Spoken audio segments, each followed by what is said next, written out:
It's the search for answers that has brought us here together today. My name is Erick Worre, and for almost 30 years I've been an entrepreneur, struggling at times, but ultimately succeeding. As a best-selling author, speaker, and business owner, I've spent my entire career helping millions of people around the world to become entrepreneurs. And I believe strongly that there is, in fact, a better way when it comes to how we make a living. The career landscape has changed dramatically, and many are still working in a model that is completely out of date.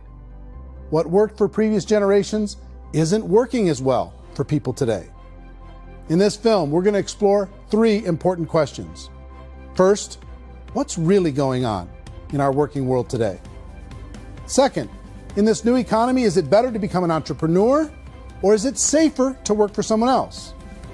And third, if a person decides to become an entrepreneur and start their own business, how can they do it without taking on massive risk? To help in this journey, I've brought together some of the greatest experts and thought leaders in the field of entrepreneurship to share the real facts with you. My intention is to give you new information that will allow you to make choices that are not limited by an old, outdated model. Let's start by understanding what's going on in our working world today.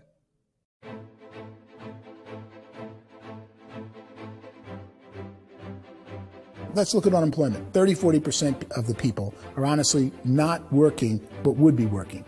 What our government does is if you haven't found a job in 6 months, we don't call you unemployed. We pretend you dropped out of the labor force. I've often said that unemployment, particularly structural unemployment, that's unemployment due to technological changes, is the first sign of economic growth. Think of it, 10 people live on an island. They go out every day and fish. One day, new technology shows up. A missionary brings them a net. Now, using the net, one pilots the boat, one throws the net. 2 fishermen can do all the work 10 used to. That's a 500% increase in productivity, 2 doing the work of 10, in one day. You don't have to learn a lot to learn how to throw a net instead of throw a fishing line. The island's got a big problem, 80% unemployment.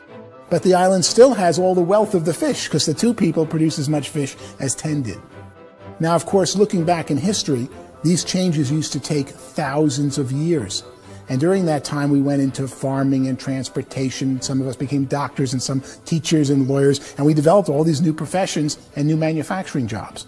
Today, these changes are occurring literally in one day when a new technological advance occurs, and we don't have the social structures to deal with it or to retrain the unemployed people. So one of the things that I think is interesting as I travel across the country and really travel around the world is the way that we work and the way we get paid for work is changing pretty dramatically. On a global basis, everything is being turned upside down because of the rapidly advancing technologies. They are eliminating many jobs, and we have been left with many people not prepared for the jobs that exist. A lot of demand in public companies was to squeeze out all the fat and to get just as much margin as we possibly could, and fat equals humans. So this idea of job security in information age is so obsolete, but it's still taught inside our school system, and that's where the problem starts. There's no financial education in the school system, and people are still trained to be employees who work for that paycheck. This is a chart on the middle class. What's happening in the middle class, those that went to school, their incomes have been coming down for years. And parents still say to their kids, go to school, get a job. Now what happens to all those middle class people who are dropping off the ends of the chart? Well, they become what's called working poor. And this is what happens to working poor. But they say poverty is ending. Well, poverty may be ending, but working poverty is going up. And this is food stamp usage. So food stamp usage in America is going through the roof right now, because people cannot earn what they call a living wage. Most people have experienced financial pressures that I think are probably greater than they have been in the past. If you're not working for yourself, then it's going to be a pretty hard road for a lot of people. Today, if you're going to control your future, the 40-40 plan is gone, where you can graduate from college and get a job and work for 40 hours a week for 40 years. That day is gone. So some of these charts actually tell you what's going on. And this is a really interesting one, you know. People are going back to school because if I go back to school, I'll get a nice job. But this is what's happening to, it's called Sallie Mae, which is the student loan guys.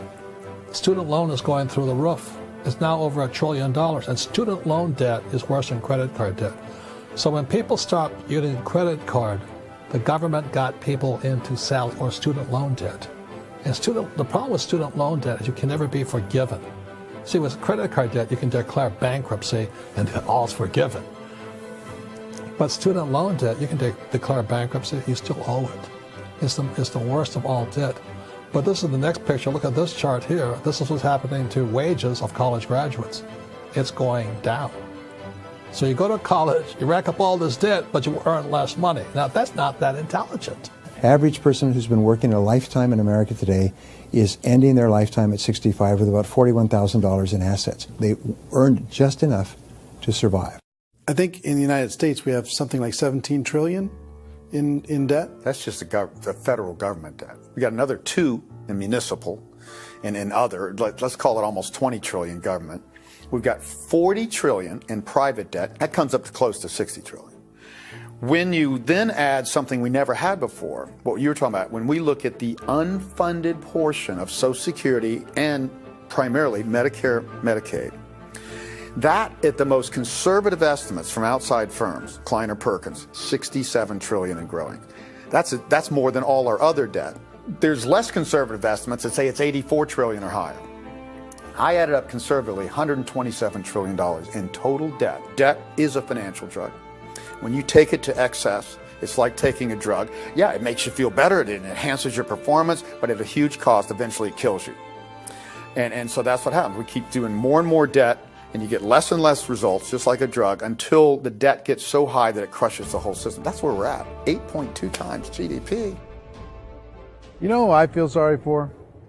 I feel sorry for the person who dreads going to work, who is sick to their stomach on Monday morning, who hates their alarm clock, who gets a little glimmer of hope on a Wednesday because it's hump day and says, thank God it's Friday.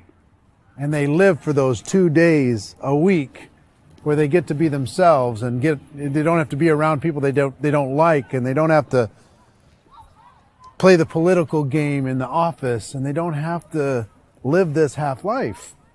The person that works 50 weeks a year just to be able to have the 2 weeks for vacation. And you know what happens to most of them nowadays?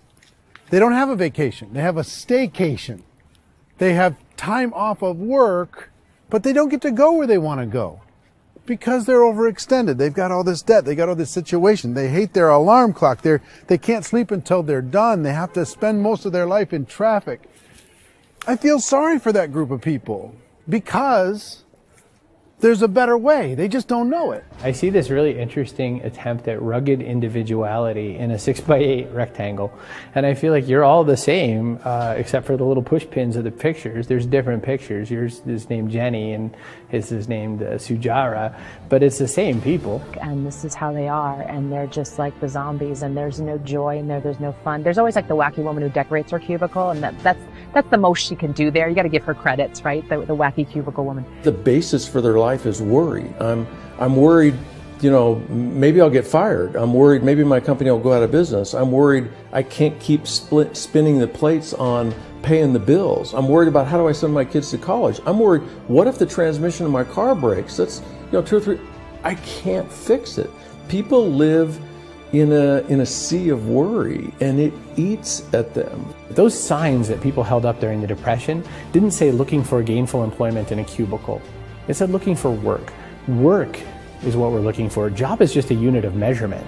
Work is what we're going after. It's time to look in the mirror and say, it's not the economy, it's my economy. It's my little world of where I am. I need to improve. I'm not going to wait for the economy to come back because, frankly, the economy is doing great in this country.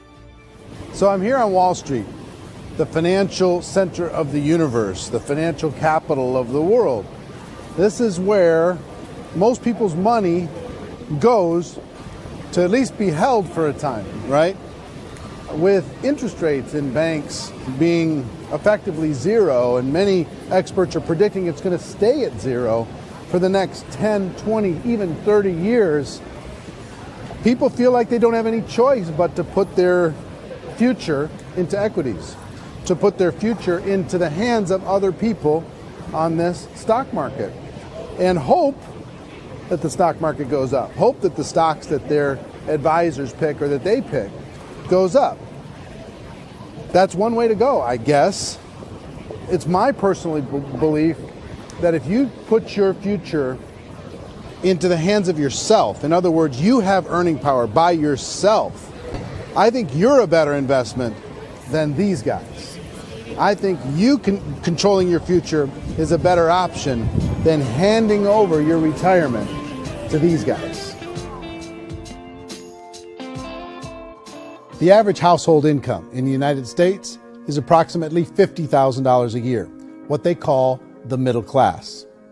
To reach the top 25% of income earners, you'd need to earn at least $90,000 a year.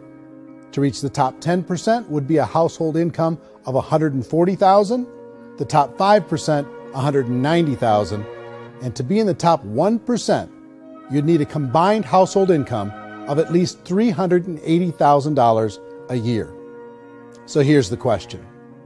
What do you think would give you the best chance to move up and get to the top 10%, the top 5%, the top 1% or beyond?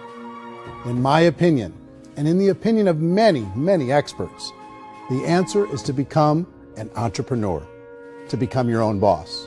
I think you have to be a business owner. I can't, the only time I ever say to someone it'd be great to be an employee is when they've already told me they've surrendered. I only tell people who are wounded spiritually that they should be an employee. And it's that feeling that you get when you pick up the backpack off the little Cub Scout and say, "Don't worry, little guy, we'll get you back to the camp." You know, it is in no way a kindness when I tell someone they'd be a great employee. The other status symbol really increasingly is lifestyle. I mean, people can own their own business, maybe even work out of their house. That, I tell you, people admire that. Like, gosh, I wish I could do that. The spirit of the entrepreneur is to be a risk taker and to be resourceful and unstoppable and to have a vision of yourself beyond where you are and not willing to settle for life as it is. Think about the great entrepreneurs. They're visionary. They have heart. They're willing to do today what others won't so they can do tomorrow what others can't. Personally, I don't think of the new economy, the old economy. I create my own economy. The entrepreneur's in control. I decide what the economy is going to be like. In the world of entrepreneurship, there are no limits. You can make as much as you want, depending on how much you want to work and how smart you are and how great a team you put together. There's no more lifetime rewarding business than being an entrepreneur. Why in America, where anyone could be anything, would people want to give up their freedom and become effectively a modern-day slave, told shut up and be here every morning at 7:30, leave at 5:30, and do what I tell you? If people decide to become an entrepreneur and work for themselves, they have some traditional options, but they're riskier than you might think. Any kind of a retail business, retail build-outs, is extremely expensive. Even just these small little yogurt stores where they're putting little yogurt machines and you get all the different flavors, you're spending $200,000, $300,000, $400,000 to open a yogurt shop. I would love to buy a Dunkin' Donuts, but it's $500,000 or so to start. I don't quite have that just-in-case money. Risking lose it all, and most guys do 2 or 3 times, and even big guys like Branson, because I'm such a fan of his, half his companies don't work. You make $1 million, your problems are going to go. If you make $1 billion, your problem's really going to go. Just the opposite. You and I know when you're making $1 million, you get $1 million responsibilities. You make $1 billion, you got 1,000 times $1 million responsibilities. And most people say, I'd love to be my own boss. 70% of Americans would love to be their own boss, according to recent polls. But they don't know how to get there. Because what are you going to do? One, you could buy an existing business. If somebody's selling an existing business, you have to ask why. Usually because it's probably hard. It's probably not making as much money as they hope. 2, they could buy a franchise. A little less risk, proven system, but it's expensive to be able to do that. 3, they could start something from scratch. And that's where a lot of people feel like, I don't have the chops to do it. I don't have the money. I don't have the product idea. I don't have the expertise. I don't have whatever it's going to take to be able to get there, and I can't risk my family to do it. So, 4th, they could become an investor. A lot of people in this town invest to try and figure out a way, but you got to be pretty smart with that game too, right? Venture capitalists, who are the very best and most sophisticated in investing in new breakthrough businesses, make it on 1 out of 11. That means 10 out of 11 are mediocre or fail. Most of them fail. That's the risk there. An angel investor is lucky to get 1 out of 15 or 20. A business is a team sport. Like, I have to have accountants, I have to have engineers, I have to have systems designers, I have to have sales, marketing, I have to have accounting, I have to have mission statements, I have to have legal and all that. The average Joe Schmo, even me, I go out there, I don't have the skills to put a business together. I think the bottom line for the 4 traditional options is they take money, sometimes a lot of it. They take expertise, and they take time. All of that adds up to just too much risk for most people. I bought a business from somebody else and it was a lot of work. And you start wondering, what did I just buy? Because I guess ultimately I own your email list and I just overpaid for it. People that start their own business, they spend a lot of money, they spend a lot of time, a lot of effort to get things started. And the more you invest on the upfront, the harder you typically work at it. I can tell you what the success rate is of a restaurant. What is it? They're crazy enough. About 90% of them fail. About 90%, in how quickly? Year less. Wow. And if we're talking non-franchise, we're talking franchise, Sure. That's totally different. Yeah. But our students aren't getting franchise restaurants. You got to invest big money. Exactly. And with someone like McDonald's, you've had to work with the company for a long period of time, really know the Even have a chance at investing $1 million. have a chance, and it's a slim chance. What if there was a way that you had all the proven aspects, the comfort aspects, and you could still control your own life? What if there was both? In other words, you didn't have to create everything from scratch. You didn't have to be a super leader. All you had to do, what if there was a proven product already? You didn't have to create the product. And there's a proven system already, proven training already. Everything except an employer. That was the only thing that you didn't have. Do you think more people would be open to working for themselves in that environment?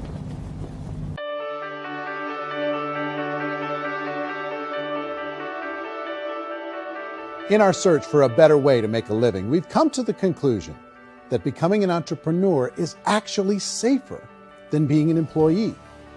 And through our look at the entrepreneurial options, one particular path kept coming up from expert after expert. And I think most people will find it surprising because it's certainly a non-traditional business model. That model is for people to start their own business and become an entrepreneur through the creation of a network marketing business.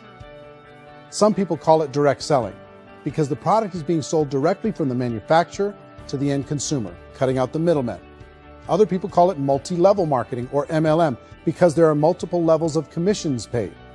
The most common term today is network marketing, because network marketing best describes using a large group of independent distributors, independent entrepreneurs, to move a product or service more efficiently.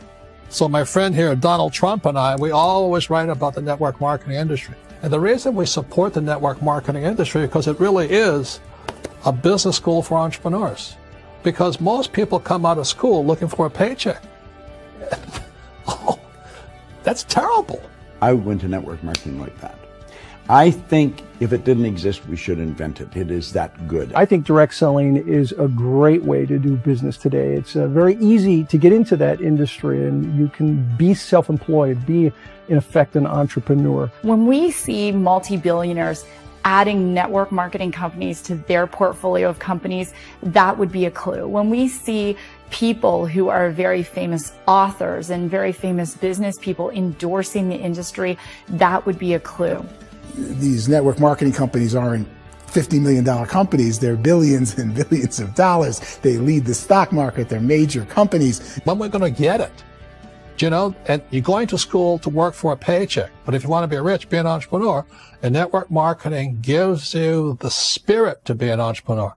A traditional company will spend up to 50% of their total revenue on marketing. Network marketing companies use a different approach. Instead of having all that extensive marketing expense, they utilize a network of independent distributors to do the marketing for them. Now, why do they do this?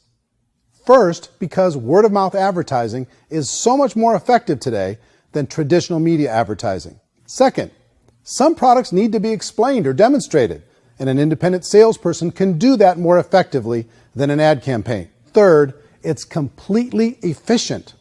The company only pays for the marketing of their product if a sale happens and not before. Imagine if Amazon allowed you to become an independent distributor and paid out 40% of its revenue to that distributor group. All you had to do as a distributor was recommend a product, and if a person bought it on Amazon, Amazon would take care of all the logistics and you'd get paid for bringing the customer. Now imagine you got paid for every purchase that customer made for the rest of their lives. Well, Amazon doesn't offer this option, but network marketing companies do. 85% of all buying decisions in our society are made as a result of word of mouth or reputation. We're recommending things to each other all the time. You know, who's your dentist? Who's your doctor? Who's your lawyer? What detergent, are you using? What legal system are you using? What product are you using? We're talking to each other about the things that we love anyway. When you go into a big box retailer, you're lucky if the clerk looks you in the eye, much less gives you any detailed or accurate information about what you're purchasing. So of course, this personal information, this education coming from a friend, a neighbor, a relative, or even a stranger, but one who has experience with the product is extraordinarily valuable. As a matter of fact, network marketing can educate consumers probably better than any other form of marketing. It certainly can do better than advertising, because advertising usually has a certain hype to it and you can only get limited information.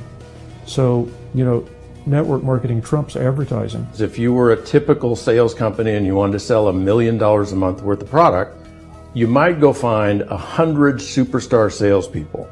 The quota would be $10,000 a month. So network marketing as a distribution system just flips the numbers. So we use 10,000 happy, raving fans of a particular product, and we don't concern ourselves so much with how much product each one of them individually sells. If they sell just $100 or $200 a month, and there's 10,000 of them, you're selling $1 million to $2 million a month worth of product. And that's the best way I can explain how network marketing works. This is the marketing arm of the company. There's not money being wasted on bricks and mortar. There's not money being wasted on inventory that's sitting stagnant somewhere. There's not of employees standing around that don't have customers. These are people that are going to connect with customers. These companies allow people to become independent distributors for extremely low cost and with no minimum time or sales quota. Essentially, they own their own business and can provide as much or as little sales as they choose. In other words, the distributor gets all the benefits of traditional business ownership without the risk. The advantage of network marketing is the ease of entry, the low risk, and the low startup cost, because almost everything else has very high risk. You can get in for a minimal investment. You're buying into a system that's already been proven, products or services that have been proven to work. The keys to network marketing is providing an opportunity for the masses to get involved, providing an opportunity for the average person who doesn't have the resources to start their own business. All of this so far is fairly straightforward, but network marketing offers another benefit, and it's this benefit that makes it so interesting for entrepreneurs. Network marketing allows a distributor to build their own network of other distributors and then compensates them on the sales created by that entire group. Direct selling is, at its base, very simple. It's the sale of a product or service to an individual on a face-to-face, one-on-one basis, just the way we're talking right now. But there's an important element as well, and that's the offering in conjunction with that sale of product, the offering of an opportunity for someone to make something of themselves. No matter what your social status is, no matter what language that you speak, I mean, look how many unbelievable people are becoming successful that speak every kind of language out there. What an awesome gift to give the world. Instead of having to work your way up in a system and prove that you could be a sales manager, they just decided everybody can be a sales manager. Everybody gets to build a sales team from day one. And so what that brought into the system of growth as a direct selling company is the concept of compounding or geometric progression. Because now you can actually grow a sales force very quickly because everybody is enrolling people in their own sales force. People who are like, oh, this is weird, I'm building a sales team, or what do you think you do at a regular company? How do you think a regular company works? Network marketing is the only industry that doesn't say your past determines your future. It looks at your past and says, okay, now what can we train you to do so you can have a great future? Every other employer out there wants to exploit you for what you already know, not teach you something new. Network marketing has the potential to save the United States and the world because it's going to teach people not to be employees, but to be entrepreneurs.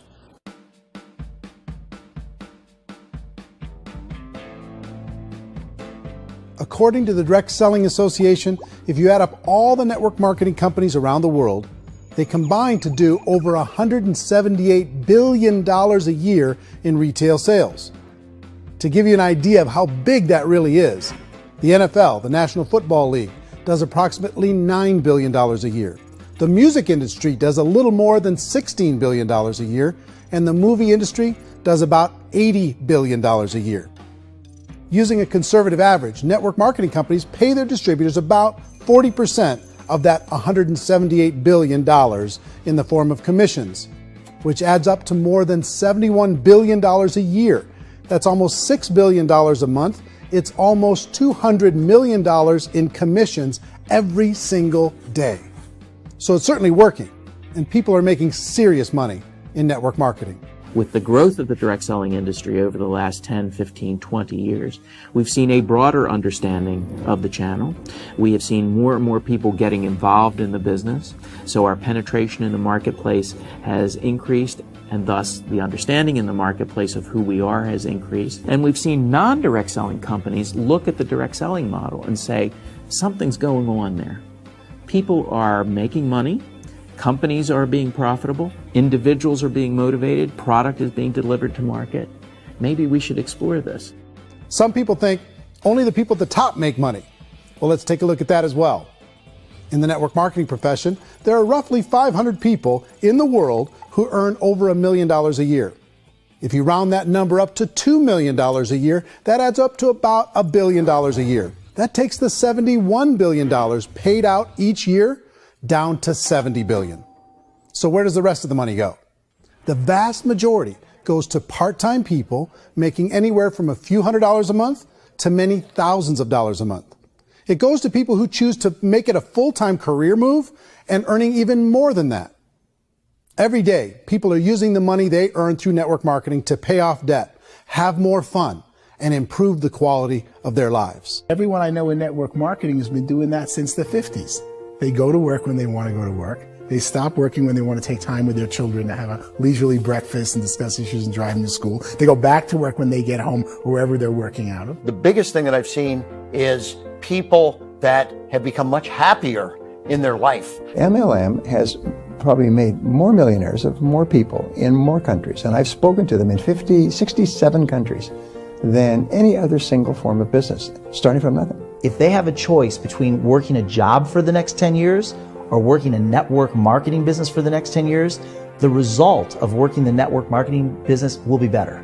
A lot of people within the industry go on and make this a career and do extremely well at it. Network marketing has been nothing but good for everyone I know that's been involved with it because they did it seriously and they played full out and they've been very successful. It's been a constant barrage of success stories and people showing off stuff that they got as a result of it. How many people are involved? Approximately 16 million Americans and 96 million people around the world are currently participating in network marketing. And in a recent poll, 82% of those people report a good, very good, or excellent experience with network marketing. So people are happy.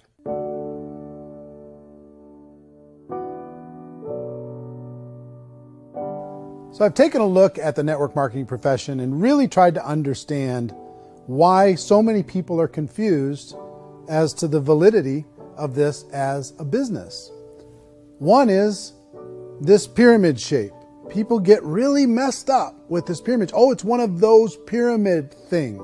So I just think there are a lot of haters out there who really don't understand the industry and say, oh, it's a get-rich-quick scheme. It's a pyramid. Well, corporate America is a pyramid scheme. You know what I mean? It goes like this. You have thousands of MBAs, let's say working for Ford or General Motors or Coca-Cola. If all these MBAs, they're all trying to get to here, that's a pyramid. Only one guy's going to make it. Every 10 years, one's going to make it. Whereas you look at network marketing, it's like this. So you're here, and your job is to develop other CEOs coming up behind you. So it's an inverse pyramid. In network marketing, it's a very simple concept. If you sell product, you get paid. It is paid based on production. There is no first mover's advantage. There is no investment component where the more somebody spends, the more they're entitled to make. So the two are polar opposites of each other. It doesn't matter what shape the company is or the compensation plan is shaped, whether it's a circle or a pyramid or a triangle or a trapezoid, it doesn't matter. If compensation is coming primarily from recruitment, then you've got a problem. On the other hand, if an operation is basing their compensation to participants on the basis of sales, even when those sales are generated by people you've recruited, well, then you're a perfectly legitimate enterprise. That's the legal test, it's the practical test. Another issue that's been true in the past that is no longer true now is people used to be in network marketing loaded up with products that they couldn't sell, and they ended up a loser. They ended up with a bunch of product in their garage. They ended up with a bunch of products sitting in their kitchen shelves or whatever, and they thought they could sell it, and then they weren't willing to or able to sell it, and they ended up with a bunch of stuff, and they were bitter about it. There was this thing called front loading where you had to buy, like, well, if you bought $25,000 worth of product, you got better commissions and all this. Today, it's almost all done by computer. It's direct mail, comes from a warehouse somewhere else. You don't have to have all this inventory. You don't have to stock up. It's a paperless world now. You know, most of it's done online. You have a back office. It really works. And I mean, the technology has changed everything. Third issue is people start talking about 99% of people in network marketing don't make any money. Well, we've talked about that over the course of this journey together. Almost $200 million a day is being paid out to network marketing distributors around the world. The naysayers, the people who say that it doesn't work, are usually the ones who just don't know how to make it work for themselves. And so they're giving you an opinion, and I tell people, don't confuse people's opinions with expertise, because opinions are free. And don't confuse sincerity with the truth, because people could be sincerely wrong. But here's the reality inside of network marketing. The vast majority of people that get involved in network marketing just become customers, and they get involved to be able to purchase product at a lower price. If you take Costco as an example, if a person goes into Costco and gets a membership to Costco so they can get a lower price on the product, we don't call that person a loser because they have a bunch of product that they walked out with a smile on their face. Yet when some people want to take a look at network marketing, they say, well, those people, they're just using the product and they aren't earning an income, so they must be a loser. They're not a loser, they're a happy customer. That's the vast majority of people that are involved in network marketing. Now, a smaller percentage of those people decide to go build a business. They earn $300 a month, $500 a month, $1,000, $2,000. That's the bulk of earnings in network marketing. And then there's the few that really decide to take it serious, really decide to build a large network, really work to make that network very, very productive. And those people make huge amounts of money, and there's no cap. What I do as an outside economist, just somebody looking at this industry like any other industry I speak and say, look, what's the realities of this? 1% do incredibly well. 10% generate some additional income at pretty low risk and effort. That's not, and 90% of people roughly end up customers. One thing that I think is real when it comes to people's perceptions about network marketing is people put this, and distributors, I think, involved in network marketing have some responsibility for this. They have sometimes unrealistic claims about the product or about the income. Most people who become distributors, they want the money, they want to be successful, but they don't have the skills. They don't know what to do. And when people don't know what to do and they're in a new business, they're scared. And when they're scared, they panic and desperation kind of sets in. So they think everyone they talk to has to get in. So if I talk to you and you say, well, no, I don't have time to do that, they're like, no, I need you. You have to do this or I won't be successful. So I start clawing on you. I start that desperation. So then I start making claims about the product, which are not appropriate, probably not even true. Or I start saying, oh, let me show you how you can make all this money and you don't have to do anything, Eric. And so you just totally misrepresent the opportunity, and you're clingy with people because you think you need everybody to be successful. and you don't. You know, one of the messages that I try to deliver most forcefully to companies as well as salespeople in direct selling is that you don't have to overpromise. The reality is in network marketing, there's a lot of hard work involved. There's a lot of effort. You're going to have to develop yourself. It's a business like anything else. It's going to take some time, but in my opinion, it's better.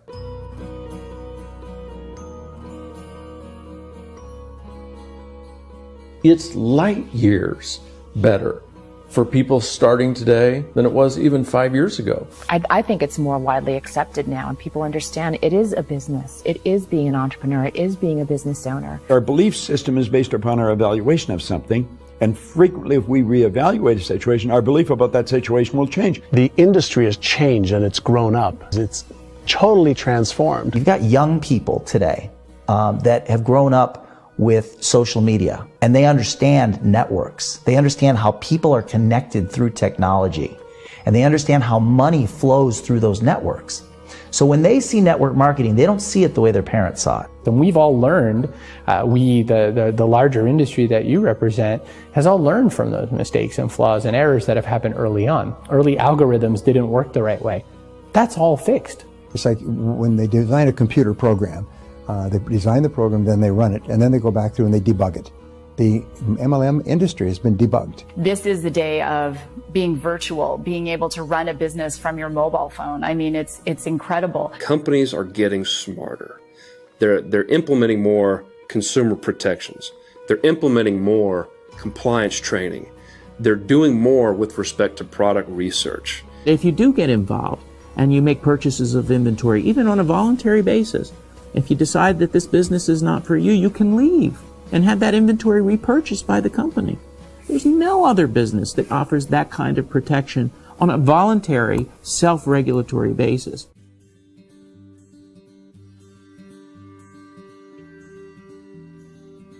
If you decide to look further into a network marketing business in order to generate more cash flow for your family, I would recommend reviewing the following 4 elements.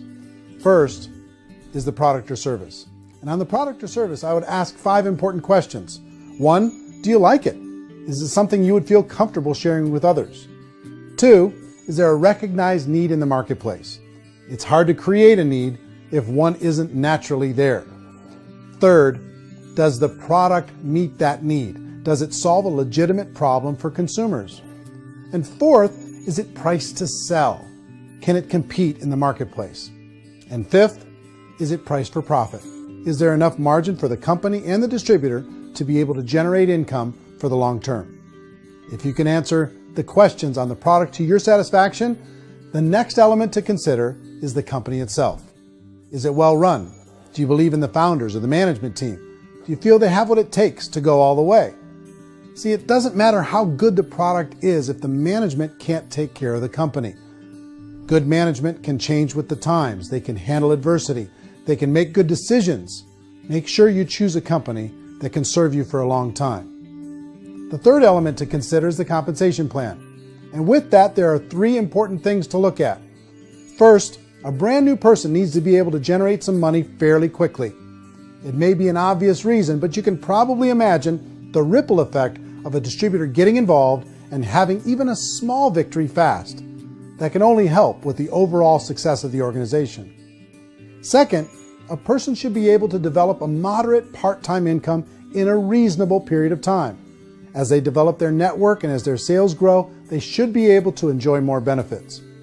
And third, for the people who are really serious, for those who decide to really go pro in the network marketing profession, there should be the possibility to make a serious full-time income if they work hard and are committed to developing their skills.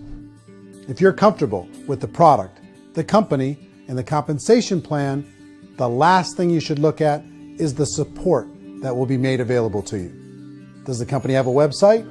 Does it have a solid online reporting tool? Do they have comprehensive training available? Do they host events to help you build your business? If you decide to do this, what kind of a support system can you plug into? Choosing a network marketing company is a personal decision. But evaluating the 4 elements of product, company, compensation plan, and support is a great place to start. Is the company promising that you're going to get rich quick or that you can make a lot of money without a lot of effort?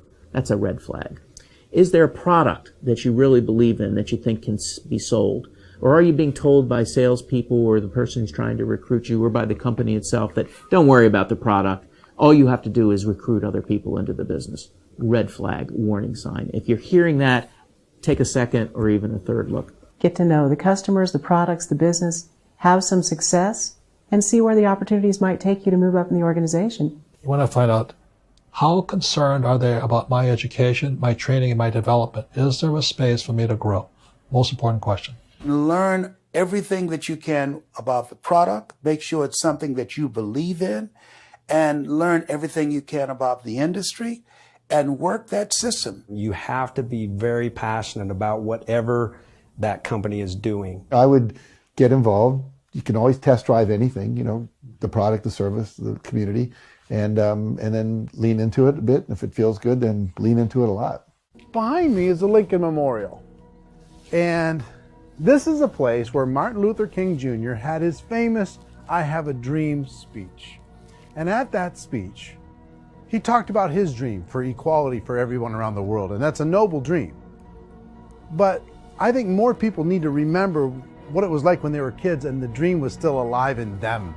Before it got beaten out of them by reality, by this paycheck, by these responsibilities, and by having to live for this job to pay the bills. I think people need to remember that, go back to that. Once they know that there's a better way, I think their future is going to be much brighter. They can live a better life.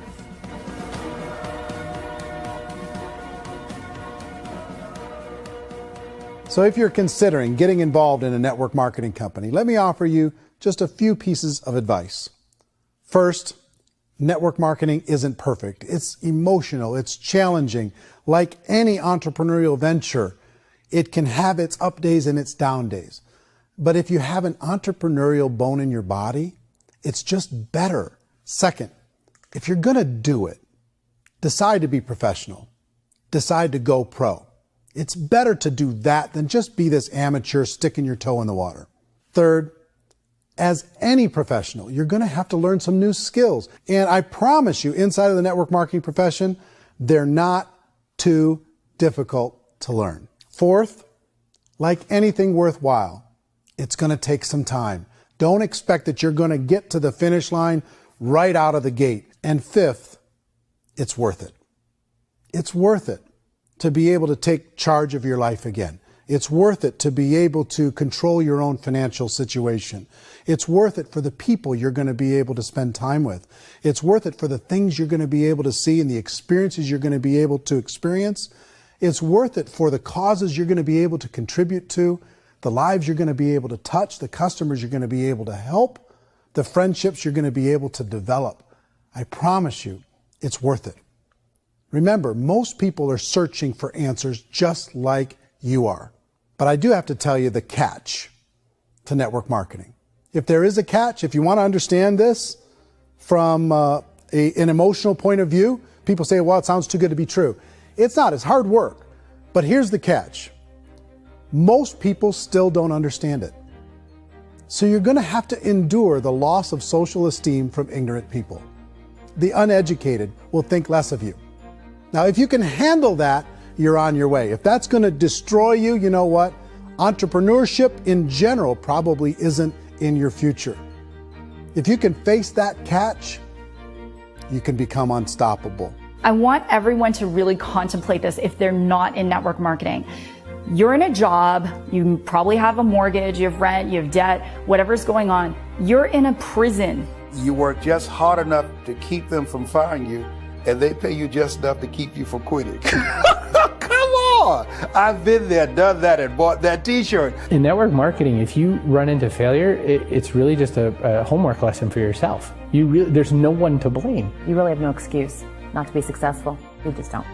People don't want to hear that, but there's so much available to you. If you want to be a good network marketer, be a student to the people above you, be a fellow traveler to the people on the same level, and be a teacher to those below, and know when it's appropriate to do which. People who are not afraid of asking people to buy things or not afraid of persuading people with a chance they may say no. These people own the future. Nothing happens until something moves. So you got to go move, you got to go do something, or nothing's going to change in your life. In the beginning, you're going to do a lot of things that you don't get paid for. But as you go down the road, you get paid for a lot of things that you don't do. And your job is rehabilitate the spirit, the entrepreneur spirit in all of us. You give it back. You either give it a strong yes or a strong no, but no wishy-washy, dilly-dally stuff in the middle. There's dreams and there are nightmares, but I believe that the biggest nightmare of all is when you don't pursue your dream. You're going to see some monumental growth in this profession. It's an exciting, exciting time to be involved with the network marketing profession. The next 10 years, I see just exponential growth. When that tipping point comes, it's not a matter of asking somebody, have you ever heard about network marketing? You're really asking them, which company are you building your wealth in? We are here to fix the world, to improve relationships with other people, to improve other lives. And the real reward comes as an entrepreneur in any level from teaching somebody something and watching them soar. There is no greater reward.